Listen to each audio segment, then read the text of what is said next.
Okay, turn on the heater. Oh.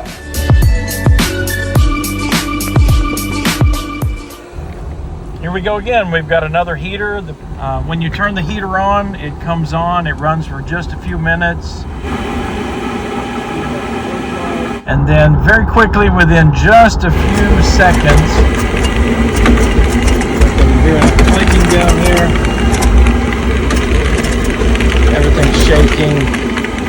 Okay, that means we have a bad bypass valve in here. Okay, when you hear that rattling in there, this little piece here is what's rattling. So we're just going to replace that out.